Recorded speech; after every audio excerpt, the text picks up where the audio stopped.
Good morning students.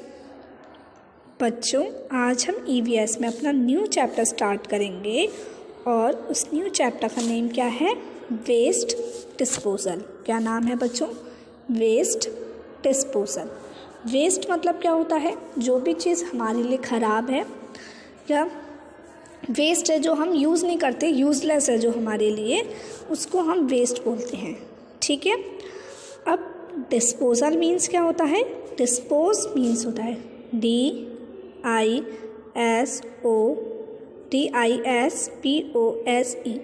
Dispose means होता है फेंक देना, डिस्पोज ऑफ कर देना, फेंक देते हैं।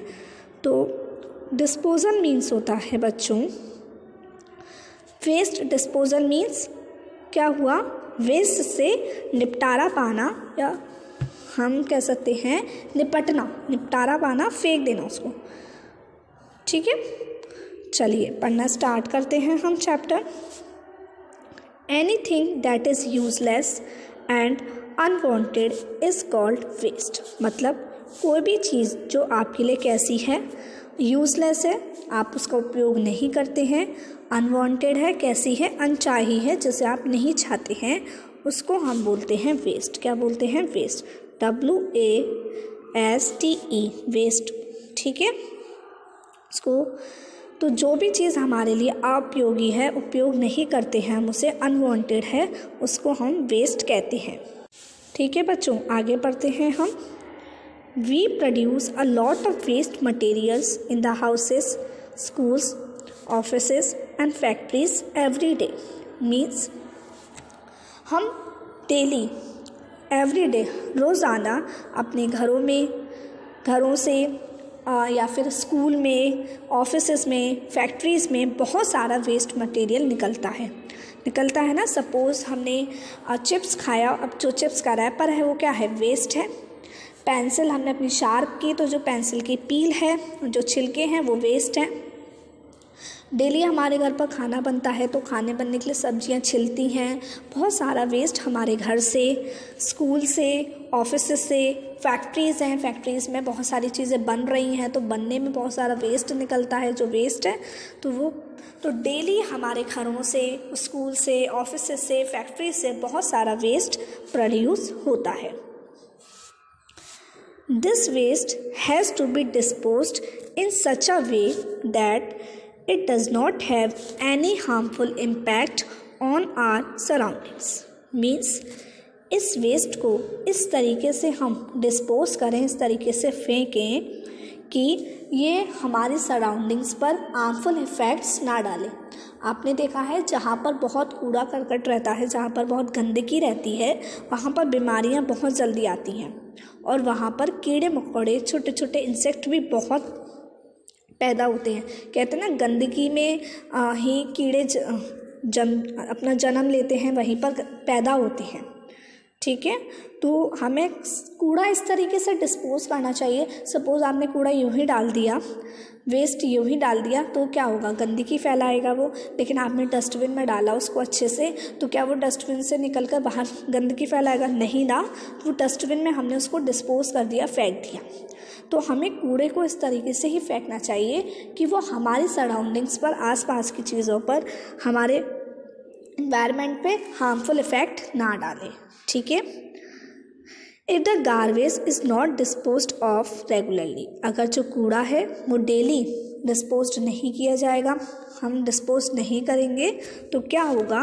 It becomes a breeding ground for the various harmful insects and germs. तो इससे क्या होगा? आपने ये सुना भी होगा कि गंदगी में जो कीड़े मकोड़े होते हैं वो पैदा होते हैं। जहाँ पर ज़्यादा गंदगी होगी वहाँ पर कीड़े मकोड़े या बीमारियाँ बहुत आएंगी। तो इसीलिए अगर कूड़े को रेगुलरली डेली हम डिस्पोज नहीं करेंगे, फेंकेंगे नहीं, उससे निपटारा नहीं पाएंगे, तो क्या होगा? ये खतरनाक इंसेक्ट्स और जर्म्स के लिए एक ब्रीडिंग ग्राउंड बन जाएगा। मतलब यहाँ पर आकर इंसेक्ट्स बहुत सारे जन्म लेंगे, पैदा होंगे। ठीक है। Typhoid, cholera, diarrhoea are some common diseases that spread due to rotten waste. सड़े हुए कूड़े की वजह से, जैसे कूड़ा पड़ा हुआ है, अब क्या होता है, जो छिलके हैं, आलू का छिलका है सपोज़, ये जो वेजिटेबल पील्स हैं या फ्रूट्स के जो छिलके हैं, ये सब क्या होते हैं, ये सड़ जाएंगे। तो अगर हमने इनको ऐसे खुला डाल दिया तो सड़ने की वजह से क्या होंगे, इसके ऊपर मक्खियाँ भिनभिनाएंगी, बहुत सारे जर्म्स आएंगे, बहुत सारे इंसेक्ट्स वहाँ पर पैदा होंगे, और इंसेक्ट्स और जर्म्स आने की वजह से क्या होगा, बहुत सारी बीमारियाँ भी आएंगी, है ना। जहाँ पर गंदगी होती है वहाँ बीमारियाँ बहुत जल्दी उत्पन्न होती हैं, बीमारियाँ बहुत जल्दी आती हैं। किन की वजह से आती हैं, इन इंसेक्ट्स की वजह से, इन जर्म्स की वजह से। तो जैसे बहुत सारी ऐसी बीमारियां हैं, टाइफाइड है, आपका कोलेरा है, डायरिया है, ये सारी बीमारियां खराब कूड़े की वजह से, सड़े हुए कूड़े की वजह से उत्पन्न हो सकती हैं और उस एरिया में फैल सकती हैं। ठीक है, तो हमें कूड़ा हमेशा इस तरीके से फेंकना चाहिए कि वो हमारी सराउंडिंग्स को, आसपास की चीज़ों को इफेक्ट ना करे। हमेशा कूड़े को हमें कूड़ेदान में डालना चाहिए, डस्टबिन में डालना चाहिए। ठीक है, आगे देखते हैं। अब हम देखिए, आप इस पिक्चर में देखिए, फर्स्ट जो पिक्चर है इसमें हमें किस में डालना चाहिए, हमेशा गार्बेज को, कैसा भी कूड़ा हो हमें उसको डस्टबिन में डालना चाहिए। ये नहीं कि हमने सड़क गंदी कर दी, खराब कर दी, लिया छत से और कूड़ा नीचे फेंक दिया, ऐसे करते हैं बहुत सारे बच्चे, तो ऐसा नहीं करना चाहिए। हमेशा हमें डस्टबिन में कूड़े को डालना चाहिए। नेक्स्ट आप ये देख रहे हैं कि जो घर का वेस्ट है वो हमेशा जो गार्बेज बिन होता है, डस्टबिन होता है, उसमें हमें डालना चाहिए। और आज जैसे बहुत सारा कूड़ा है, एक कंट्री में कितने सारी पॉपुलेशन है, कितने सारे लोग रहते हैं, कितने सारा कूड़ा उत्पन्न होता है, कितना सारा वेस्ट होता है सबका। तो क्या होता है, इसके लिए बहुत सारे मेथड्स होते हैं वेस्ट को डिस्पोज करने के लिए, वेस्ट को फेंकने के लिए, उससे निपटारा पाने के लिए। तो उसमें से एक मेथड ये भी है बच्चों, लैंडफिल। लैंडफिल एक ऐसा मेथड होता है जिसमें सारे कूड़े को ज़मीन के अंदर दबा दिया जाता है और दबाने के बाद ऊपर बिल्कुल उसको कवर कर दिया जाता है। ठीक है, बहुत सारा कूड़ा वहाँ पर इकट्ठा किया जाता है और उसे ज़मीन के अंदर दबा दिया जाता है। ठीक है, ऐसी हम बहुत सारी प्रोसेस के बारे में, या हम कह सकते हैं वेस्ट डिस्पोज करने के, वेस्ट के बारे में, तरीक़ों के बारे में हम आगे नेक्स्ट क्लास में भी पढ़ेंगे कि किस तरीके से कौन कौन सी प्रोसेस के थ्रू कूड़े को डिस्पोज किया जाता है, वेस्ट से निपटारा पाया जाता है। ठीक है, देखिए अब आगे क्या है बच्चों, यहाँ पर एक एक्टिविटी है, क्या है, नेम 3 वेस्ट थिंग्स प्रोड्यूस्ड। आपको 3 ऐसी वेस्ट थिंग्स बतानी है जो घर में प्रोड्यूस होती हैं, स्कूल में प्रोड्यूस होती हैं और ऑफिस में प्रोड्यूस होती है। मतलब घर में क्या हो सकती है, घर में हो सकती है आपके चिप्स के रैपर हो सकते हैं, या हम कह सकते हैं वेजिटेबल पील हो सकती है, फ्रूट पील हो सकती है, आपने सब्जियां छिलती हैं उसका कूड़ा हो सकता है, और फ्रूट्स वगैरह छिलते हैं तो उसका कूड़ा हो सकता है। तो वेजिटेबल पील हो सकती है, पील स्पेलिंग देखिए PEEL, पील मीन्स होता है किसी भी चीज़ का छिलका। वेजिटेबल पील्स हो सकती हैं, फ्रूट पील्स हो सकती हैं, या हम कह सकते हैं हमारी चिप्स रैपर हो सकते हैं, कुछ भी वेस्ट हो सकते हैं 3 घर में। स्कूल में हम कह सकते हैं, स्कूल में चौक का जो डस्ट होता है, चौक का डस्ट वेस्ट हो सकता है, पेंसिल की पील वेस्ट हो सकती है, कोई भी पेपर वेस्ट हो सकता है। हमने कुछ भी लिखा और वो हमारा पेपर ख़राब हो गया तो हमने उसको टीयर कर देते हैं और वहीं फेंक देते हैं, तो हमें ऐसा नहीं करना चाहिए। ऑफिस में कोई भी पेपर हो सकता है वेस्ट, कुछ भी हो सकता है। तो ये एक्सरसाइज आपको होमवर्क में खुद ही बुक में फिल करनी है। ठीक है बच्चों, चलिए आगे देखते हैं। अब हम आगे पढ़ें। देखिए बच्चों, अब हम पढ़ेंगे क्या, टाइप्स ऑफ वेस्ट। मीन्स जो भी हम कूड़ा फेंकते हैं वो 2 प्रकार का होता है। एक तो कूड़ा ऐसा होता है जो बहुत जल्दी नष्ट हो जाता है, और एक कूड़ा ऐसा होता है जो बहुत जल्दी नष्ट नहीं होता है और ये हमारी सराउंडिंग्स को या एनवायरनमेंट को बहुत नुकसान पहुंचाता है। तो 2 टाइप्स के वेस्ट होते हैं, एक आपका होता है बायोडिग्रेडेबल और सेकंड होता है आपका नॉन बायोडिग्रेडेबल। बायोडिग्रेडेबल की स्पेलिंग देखिए बच्चों, IODEGRADABLE।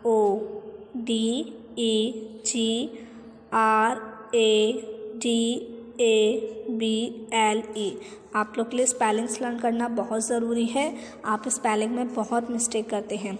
तो बायोडिग्रेडेबल। और एक प्रकार का और कूड़ा होता है जिसे हम बोलते हैं नॉन बायोडिग्रेडेबल। बस आपको क्या लगा देना है, नॉन, NON।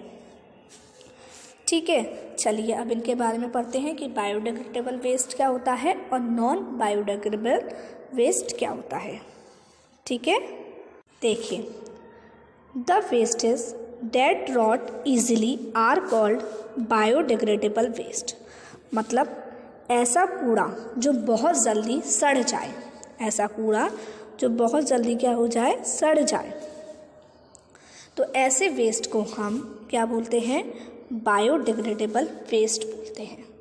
जैसे सपोज़ आपने सब्जियों का छिलका है, अब सब्जियां आपने छीली और छिलका आपने अगर वहीं आप देखेंगे कि थोड़ी देर के लिए आप वहीं छोड़ दें तो बहुत जल्दी सड़ जाता है, सड़ जाता है ना, गिलगिला सा हो जाता है, सड़ जाता है। तो ऐसे वेस्ट को हम बायोडिग्रेडेबल वेस्ट कहते हैं।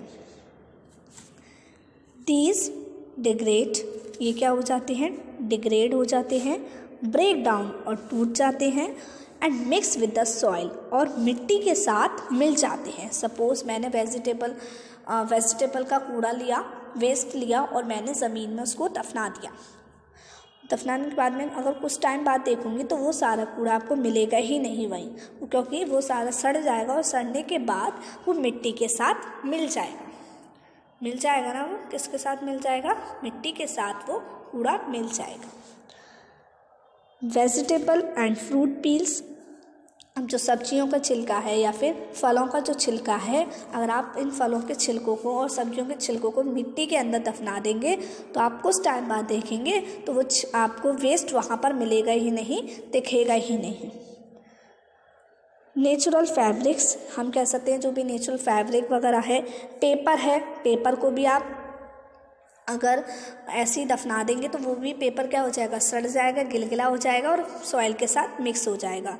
लीव्स हैं, पत्तियां हैं, अब आपने देखा है ना पतझड़ के मौसम में पत्तियां झड़ती हैं ना, तो बच्चों पत्तियां भी क्या होती हैं, बायोडिग्रेडेबल वेस्ट होती हैं, क्योंकि वो झड़ती हैं और झड़ने के बाद मिट्टी में मिल जाती हैं। मिट्टी में मिलने के बाद वो सड़कर मिट्टी के साथ ही मिक्स हो जाती हैं। ठीक है, आई बात समझ में सभी को। And human and animal excreta, और जो भी ह्यूमन का और एनिमल का जो वेस्ट होता है वो भी कैसा होता है, बायोडिग्रेडेबल होता है, वो भी सॉइल के साथ मिक्स हो जाता है। They do not cause much harm to environment, means ये हमारे पर्यावरण को, एनवायरनमेंट को ज़्यादा नुकसान नहीं पहुंचाते हैं। मतलब थोड़ा बहुत वेस्ट है तो नुकसान तो थोड़ा बहुत पहुंचाएगा, लेकिन ज़्यादा नहीं पहुंचाते हैं, बहुत सारा नहीं पहुंचाते हैं। The wastage that do not rot easily are called non biodegradable waste, means जो वेस्ट ईजिली रॉट नहीं होते हैं, ईजिली सड़ते नहीं हैं, आसानी से सड़ते नहीं हैं, तो ऐसे वेस्टों को हम नॉन बायोडिग्रेडेबल वेस्ट कहते हैं। मीन्स बायो मतलब जो ईजिली सड़ जाएं और नॉन बायोडिग्रेडेबल मतलब जो ईजिली ना सड़े। These remain in the environment and cause harm, और ये हमारे एनवायरनमेंट में रहते हैं हमेशा, चाहे हम इनको कितना भी डिस्पोज कर दें, फेंक दें, लेकिन ये भी फिर भी हमारे सराउंडिंग्स में रहते हैं और उसे नुकसान पहुंचाते हैं।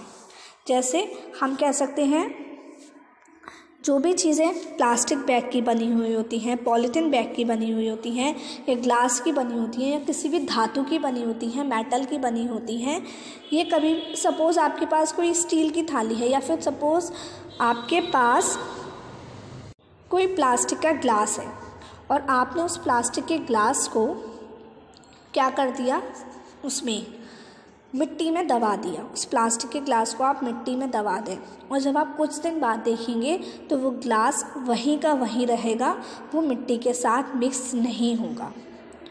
या कोई भी आपने पॉलीथीन ली और वो आपने मिट्टी के अंदर दफना दी, तो वो पॉलीथीन आपको कितने टाइम भी बाद आप देखेंगे तो वो ज़मीन के अंदर वो पॉलीथीन आपको ज़रूर मिलेगी। आप ट्राई भी कर देख सकते हैं। आप 2 तरीके की मिट्टी लीजिए, मतलब 2 बार मिट्टी लीजिए। एक में आप वेजिटेबल या फिर फ्रूट का छिलका उसमें अंदर रखिए और एक में आप पेपर या फिर पेपर नहीं, कोई भी प्लास्टिक का ग्लास उसमें डाल दीजिए। अब आप ये देखना कि कौन सा मिट्टी के साथ मिल जाता है और कौन सा मिट्टी के साथ नहीं मिलता है। ठीक है।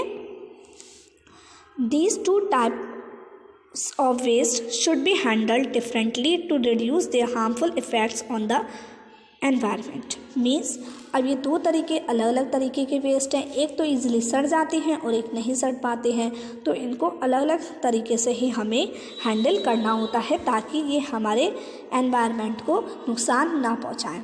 जब आपके घर में भी 2 तरीके के डस्टबिन होने चाहिए। एक ऐसा डस्टबिन जिसमें आप जितनी भी ऐसी चीज़ें डालें जो सड़ सकती हैं, और एक ऐसा डस्टबिन जिसमें आप ऐसी चीज़ें डालें जो ईजिली सड़ नहीं सकती हैं।